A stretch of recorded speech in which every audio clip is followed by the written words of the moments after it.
Salut les gens, c'est le fils de Bulle. Et moi. Depuis un petit moment déjà, le marché de la bande dessinée est envahi par des gens qui viennent nous raconter leur vie, persuadés que ça a une quelconque importance. Et a priori, comme le dit Dupré-Latour au micro de France Culture, ça en a une. Mais pas pour n'importe qui. En réalité, c'est important pour elle.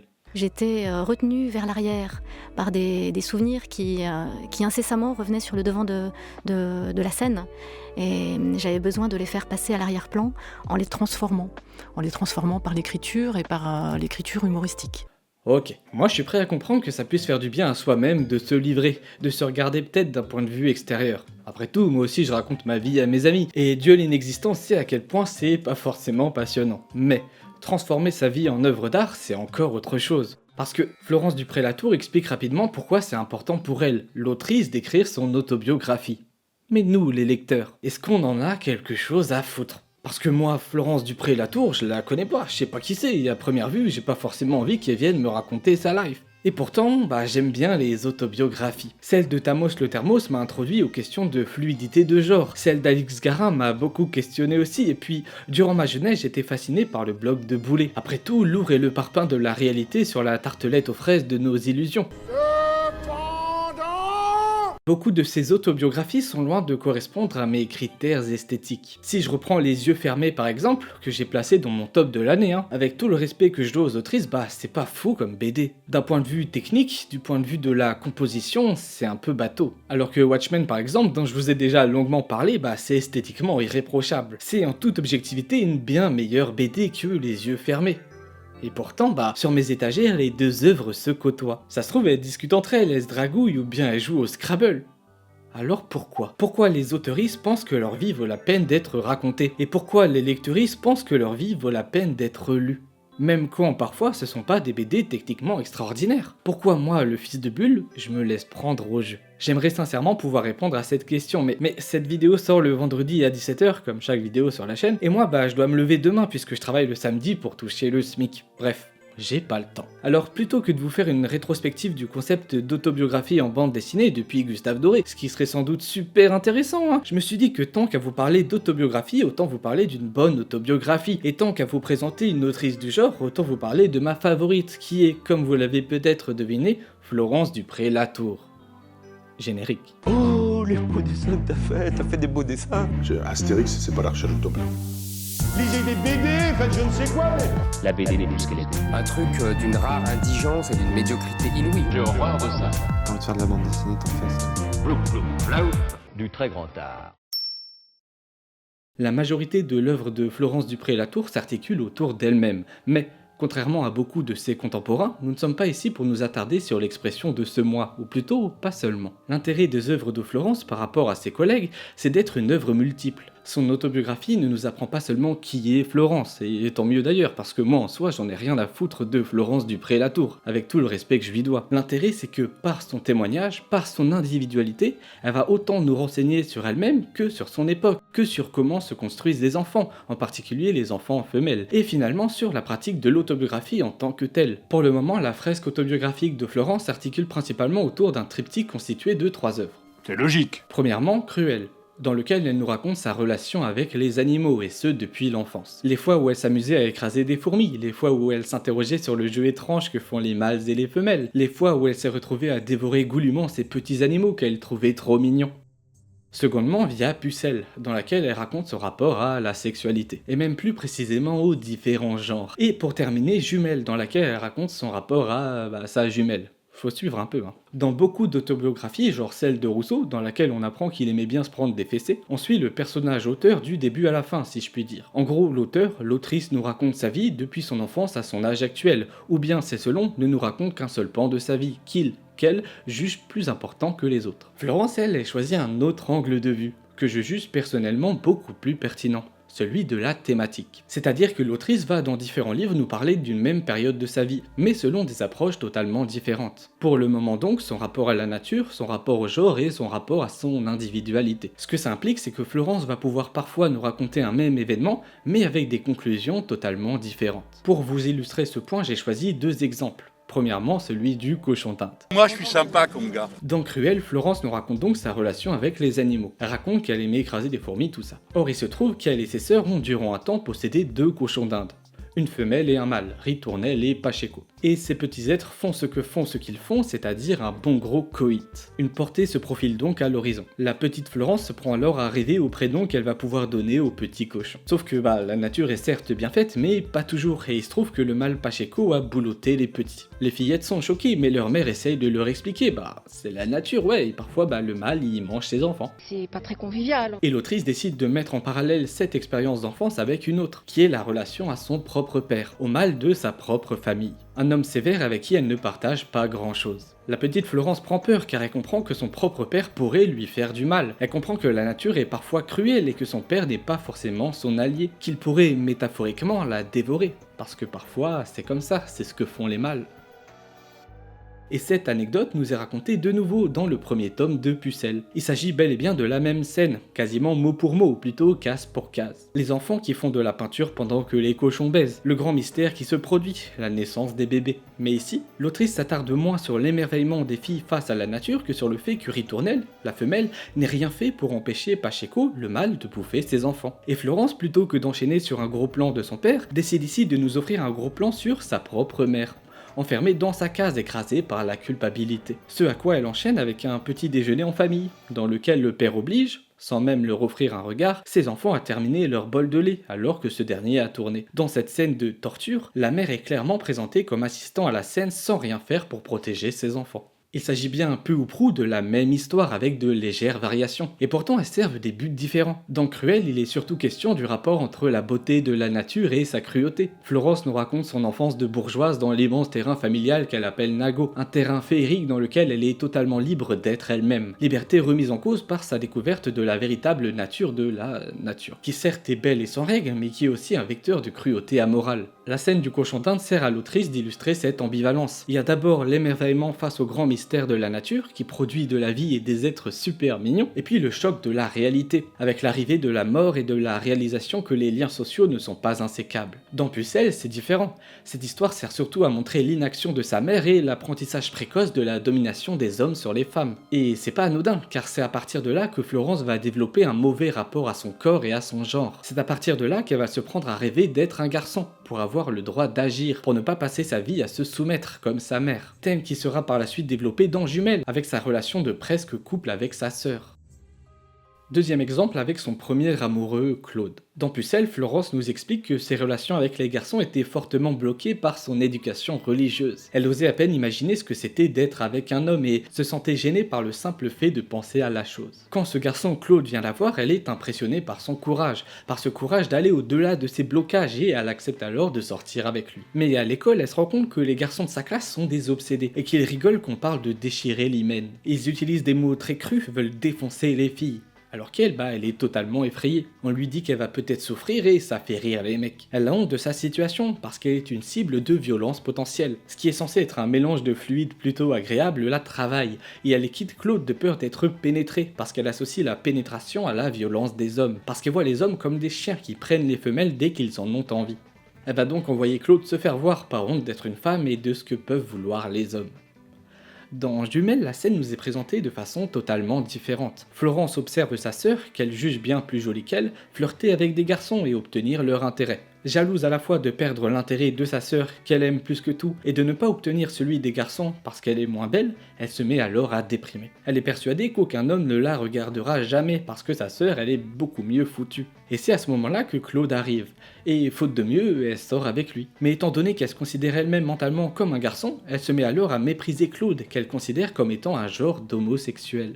Donc j'étais moi-même homosexuel, puisque garçon attiré par les garçons, mais également les garçons qui étaient attirés par moi, je ne pouvais que les mépriser, puisque eux-mêmes, dans mon esprit, étaient aussi homosexuels. Quand je suis sortie avec un premier garçon, je ne pouvais m'empêcher de penser que c'était... Alors j'ai utilisé des termes un peu crus, mais c'était ceux que j'avais à disposition à cette époque-là.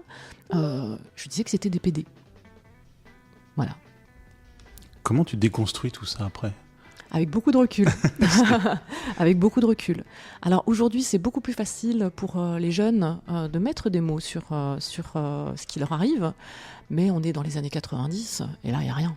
Ici encore, les deux conclusions divergent. Dans Pucelle, il est question du rapport de Florence en tant que femme au désir des hommes, et à la manière dont lui sont présentés les rapports intimes, c'est-à-dire une violence. Dans Jumelles, il est question du rapport de Florence en tant qu'homme aux autres hommes, et à la manière dont lui est présentée la question de l'homosexualité. Un même événement aboutit donc à des conclusions totalement différentes. Et c'est pour moi tout le plaisir de cette fresque autobiographique, parce que quand on repense aux événements passés, on a tendance à réécrire l'histoire a posteriori, à tisser des liens entre les différents événements, à les rapprocher, à créer parfois de toutes pièces des rapports de cause à effet. En bref, le travail autobiographique, et Florence le sait pertinemment, c'est surtout un travail de réécriture de sa propre histoire. C'est pour ça qu'elle réécrit l'histoire selon le projet, ou selon la thématique de son livre. Et c'est aussi, de façon paradoxale peut-être, ce qui rend son récit d'autant plus vrai, d'autant plus sincère. Parce que ce que nous sommes actuellement en tant qu'individu, ce que je suis moi-même, la personne qui se cache derrière le fils de Bulle, eh bien ça découle toujours de plusieurs expériences mélangées presque impossibles à détricoter.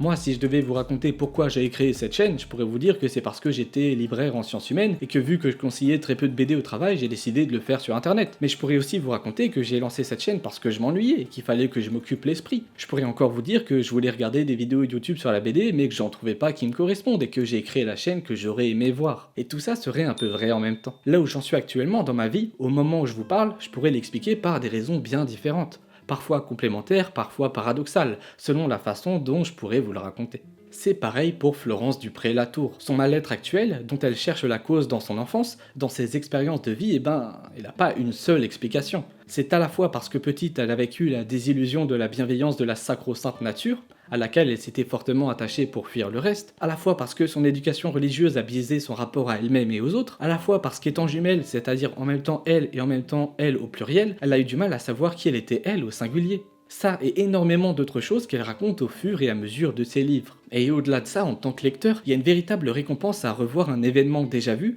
mais par un autre biais, une autre analyse, et le voir prendre une autre dimension. C'est à peu de choses près le même plaisir que quand on croise un perso secondaire dans un comics, ou qu'on y fait référence à un événement qu'on connaît pour l'avoir lu. C'est le plaisir du connaisseur. Il y a une sorte d'univers partagé, une sorte de réseau de liens infinis entre chaque événement raconté par Dupré-Latour, d'album en album. Et des croisements de ce genre, il y en a tout un tas dans l'œuvre que je vous laisserai le plaisir d'explorer. En plus, c'est pas du tout ça que je voulais vous raconter à la base. Au-delà de ce triptyque, il y a dans la fresque de Florence une œuvre que je placerai un peu à part. Cette œuvre, c'est Siguiche. Et là, j'aimerais vous parler de sincérité, et de ce qu'on a le droit de dire ou non dans une autobiographie. La sincérité, c'est selon le dictionnaire la qualité d'une personne sincère, qui exprime des sentiments réellement éprouvés, qui ne cache pas ses pensées. Après avoir lu la fresque de Florence, ce serait difficile de lui reprocher de ne pas être sincère. En réalité, elle le serait même à un point qui pourrait devenir gênant, qui pourrait rendre mal à l'aise. Quand elle raconte ses séances de touche pipi avec sa sœur, quand elle raconte qu'avant elle pensait que les Noirs étaient comme dans Tintin au Congo, quand elle raconte ses premières fois et à bien d'autres moments. C'est gênant. C'est tellement vrai qu'on se sent coupable d'avoir assisté à ça, d'avoir accepté que Florence nous raconte des choses qu'on n'aurait pas forcément voulu savoir. Et ça fait écho en nous à nos propres refoulements. Mais il y a autre chose encore. Dans Jumelles, Florence nous introduit au fait qu'elle ait commencé le jeu de rôle avec sa sœur et un groupe de potes durant son adolescence. Ici, elle raconte que c'était pour elle un moyen d'être quelqu'un, d'être elle, si on veut, quelqu'un d'unique, précis, et non pas seulement la moitié d'un couple ou la moitié d'une paire de jumelles. Que ça lui permettait, pour une fois, de ne plus avoir à chercher qui elle était, puisque tout était écrit noir sur blanc sur sa feuille de personnage. Il n'y avait plus qu'à foncer et vivre des aventures. Dans Siguiche, la fameuse BD dont je voulais vous parler, Florence va un peu plus loin, et peut-être même un peu trop loin.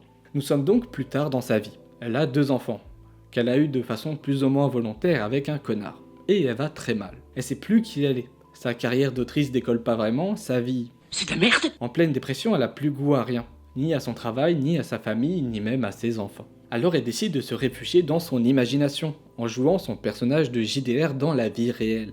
Concrètement, lors d'un mariage, il me semble, Florence, qui est devenue athée au fil du temps, comme votre serviteur, décide de se lever pour aller communier. Et alors qu'on pourrait croire qu'elle compte se réfugier à nouveau dans la religion pour retrouver un équilibre intérieur, elle choisit, plutôt que de manger l'hostie consacrée, de la voler, d'y dessiner un petit smiley et de l'enfermer dans une boîte en métal, commettant ainsi le sacrilège ultime, un blasphème assumé. Elle choisit d'incarner Siguiche, un personnage du mal bon qu'à semer la destruction. Les méchants. Je dois avouer que moi-même en tant qu'athée, ça me rend un peu mal à l'aise. Peut-être parce que malgré toute ma bonne volonté, j'arrive pas à me détacher d'un certain respect envers les croyants. Parce que je comprends. J'ai d'ailleurs moi-même fait une démarche de débaptisation pour essayer de me laver des séquelles de la religion sur mon esprit. Je peux comprendre ce besoin de faire ce genre d'acte, mais déjà le faire dans le but de commettre un blasphème, c'est fort. Et en plus choisir de raconter ce moment qui est vrai donc, et de le mettre en scène et de l'afficher devant tous, je sais pas, ça me triture l'esprit. Ça n'aura pas échappé au commentateur de son blog d'ailleurs, sur lequel Siguiche était publié à l'époque. Comme le précise un certain Michel dans les commentaires du blog, commentaire reproduit dans l'œuvre papier, je cite, « Cette provocation gratuite, irrespectueuse et christianophobe risque fort d'attirer sur l'auteur les foudres de Civitas, bien qu'en réalité cela attire simplement les foudres des internautes. Internautes qui deviennent d'ailleurs des personnages à part entière du bouquin. Ils vont commenter chaque fin de chapitre, chacun donnant son petit avis sur le jeu de Florence, certains l'encourageant, d'autres la désapprouvant.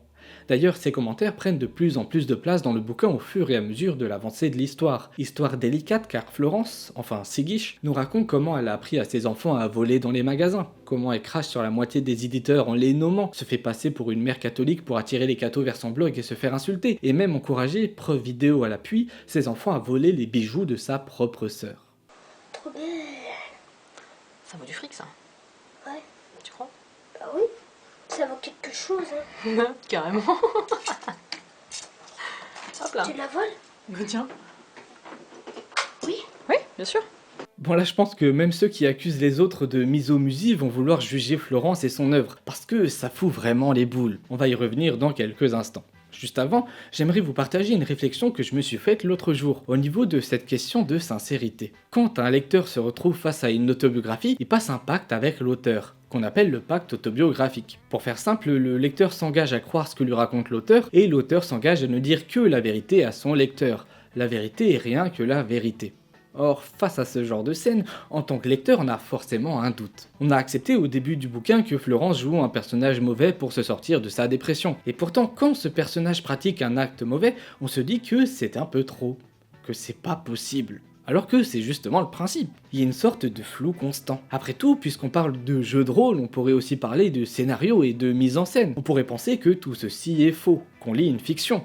Une autofiction peut-être, c'est-à-dire une sorte de mélange entre autobiographie et œuvre de fiction, servant à parler de choses profondes en modifiant certains éléments vécus. Et puis, sans vouloir divulgacher, Siguiche lui-même est un être de mensonge, prêt à tricher pour faire avancer son histoire. C'est un être de faux semblants, qui manipule son public, et qui n'apporte aucune preuve concrète, ou qui pourrait bien les avoir trafiqués. C'est le cas de toute autobiographie. Nous sommes obligés de partir du principe que l'auteur dit la vérité. C'est un acte de foi, et c'est ce qu'interroge cette œuvre. Car si Siguiche nous pousse dans nos retranchements, nous fait douter du pacte, si on s'interroge sur sa nature maléfique, c'est à la fois parce que l'autrice est une menteuse, et à la fois parce que nous, les lecteurs, nous ne sommes pas prêts à admettre qu'elle nous dise peut-être la vérité. Parce que nous sommes attachés à des valeurs morales. Ne pas voler, encore moins à sa propre famille. Ne pas entraîner les autres à voler, encore moins les enfants, encore moins ses propres enfants. Ne pas se vanter de l'avoir fait, encore moins pour provoquer des réactions. Puisque Siguiche est une provocation, et qu'elle est de façon volontaire, on se prend à refuser d'y croire, à espérer que tout ceci soit faux. À espérer seulement. On va conclure. D'une certaine manière, Florence ne nous cache rien. Elle est sincère. Elle ne cache pas ses pensées, ses actes. Elle dit et montre tout. Mais est-ce une bonne chose? À la fois de le faire et de le montrer. Là, vous allez me dire que j'abuse, parce que je tends vers la morale et que l'art n'a rien à faire de la morale. Que je ferais mieux, comme de coutume, de vous parler de composition purement et simplement. Et pourtant, justement, je pense que c'est important. Pas que vous ayez mon avis moral à moi, ça on s'en fout un peu, mais plutôt de vous faire comprendre que justement, le but de Florence, ou un des buts disons, c'est de provoquer ce genre de questionnement. Déjà parce que, si vous l'avez lu, vous savez très bien que Siguiche est presque une analyse méta de l'autobiographie, de ses limites et de ce qu'elle provoque. Et ensuite parce que, c'est un peu le but de l'ensemble de son œuvre. On ne peut résolument pas envisager de lire la fresque de l'autrice comme un simple acte esthétique. Le but de Florence, si je ne m'abuse, c'est justement de se servir de l'art pour provoquer des questionnements moraux, et par suite des questionnements sociaux et politiques. Quand Florence raconte la nature qui pousse les mâles à bouffer leurs enfants, quand elle raconte que sa mère est une soumise qui ferme sa gueule, quand elle raconte que l'inaction de sa mère a fait naître en elle un mal-être, que ça lui a donné la gerbe d'être une femme, quand elle raconte la façon dont les hommes parlent des choses de l'amour, sincèrement, comment dire que l'art n'est pas politique? Moi, les œuvres de Florence me bouleversent. Elles provoquent tout un tas de questions en moi, sur mon rapport aux autres, aux femmes, à ma famille, à moi-même, sur mes perceptions du monde, sur d'où elles viennent. Et puisque Florence est sincère, qu'elle nous raconte sa vie, qu'elle nous l'offre, qu'elle nous la donne en pâture, n'ai-je pas le droit, du coup, de la juger? De juger à la fois son œuvre, que je trouve sublime d'ailleurs, et sa personne qu'elle me dévoile. Ne puis-je pas juger Florence en tant que personnage, tout comme je pourrais juger Tintin ou Superman? Qu'est-ce qui m'en empêche? N'est-ce pas raccord avec l'œuvre elle-même? M'interroger, peut-on reprocher à un humain d'avoir des réactions morales à des œuvres, surtout quand celles-ci lui permettent d'apprécier d'autant plus ce qui lui est présenté? Florence ne nous cache rien, ni vice ni vertu. Elle se présente presque nue au regard des spectateurs. Ce qu'elle nous présente n'est ni bien ni mal, c'est juste sa vie en toute sincérité. Mais puisque sa vie se fait art, ne puis-je pas juger moralement de sa vie tout comme je pourrais juger esthétiquement son œuvre? Et ne puis-je pas juger esthétiquement sa vie tout comme je pourrais juger moralement son œuvre? Les questions que me provoquent les BD de Dupré-Latour sont en partie liées à mon rapport à la bande dessinée. Beaucoup à moi aussi, à mon rapport aux autres et à la religion, mais j'ai pas envie de vous en parler ici. Il est beaucoup question ces derniers temps de censure, de point de vue moral et non esthétique sur la bande dessinée. On dit de nos adversaires parfois qu'ils sont misomuses, c'est-à-dire qu'ils n'arrivent à percevoir des œuvres que le côté politique et non l'œuvre elle-même, en tant que produit esthétique. J'ai moi-même porté cette accusation à mes propres adversaires, et d'autres me l'ont ensuite reproché à leur tour. En réalité, je pense qu'il y a deux extrêmes. Les misomuses d'un côté, et de l'autre une autre sorte de gens, qui se privent à leur tour d'une autre parcelle de ce que l'art peut nous offrir, en occultant le côté social, politique, moral des œuvres. Parce que, c'est bête à dire, mais l'art c'est aussi une pratique sociale. L'esthétique pure, c'est pas intéressant.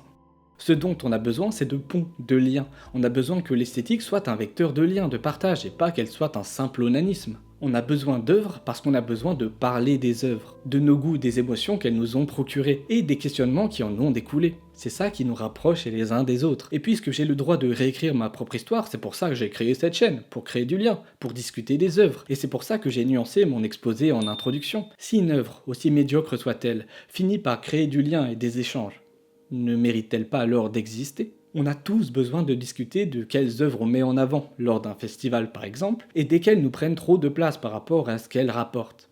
Si les BD sont des reflets de nous, de notre époque, de nos fantasmes, si les BD sont des morceaux de sincérité, alors nous avons tous notre rôle à jouer. Parce que les BD, aussi futiles qu'elles soient dans notre société, aussi ridicules puissent-elles paraître face à la culture légitime, elles ont un rôle social. Elles influencent nos vies, nos décisions et le monde tout entier. Je pourrais me prendre en exemple, puisque je suis devenu un affreux gauchiste à force de lire des BD, mais puisque c'est une vidéo dédiée à Florence Dupré-Latour, prenons ces exemples à elle. Dans Pucelle, Florence raconte durant quelques pages son rapport à la bande dessinée. Elle nous parle des héros qui l'ont fait grandir, et notamment des héros de bande dessinée. Tintin, les Schtroumpfs, Astérix, Obélix, Blueberry. Des héros purs, braves, justes, comiques. Tous des hommes. Et puis, elle nous parle des femmes, en grande majorité des personnages secondaires. La Castafiore insupportable et la Boniche, la mère, la pleurnicheuse. Je cite.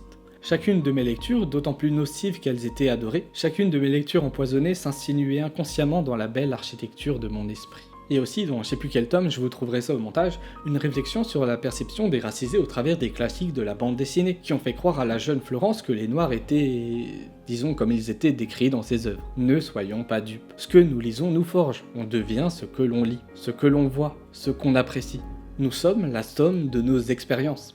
Il est bien question de représentation ici. Si des Noirs on ne connaît que leur caricature, alors notre perception du monde va intégrer cette représentation. L'art est politique, c'est un jeu d'échecs. Chacun avance ses pièces. Certains se battent pour pouvoir tout dire, d'autres se battent pour pouvoir tout dire. Mais pouvoir tout dire, ça veut tout et rien dire. En tant qu'influenceur BD, j'ai aussi un rôle à jouer. Et les BD que je mets en avant ne sont pas anodines. Je suis pas un encart publicitaire, je mets en avant les œuvres que j'aime, qui me parlent, que je trouve belles. Parfois j'ai envie de vous faire comprendre à quel point elles sont belles, à quel point elles sont bien faites, et je parle de leur composition. J'analyse des planches pour essayer de comprendre pourquoi j'ai ressenti telle ou telle émotion. Parfois j'ai simplement envie de parler d'autre chose, de mes préoccupations actuelles en lien avec mes dernières lectures. Florence en tant qu'autrice est un vecteur de lien social. Je suis humblement, en tant que critique, youtubeur, vecteur de lien social. Et vous ?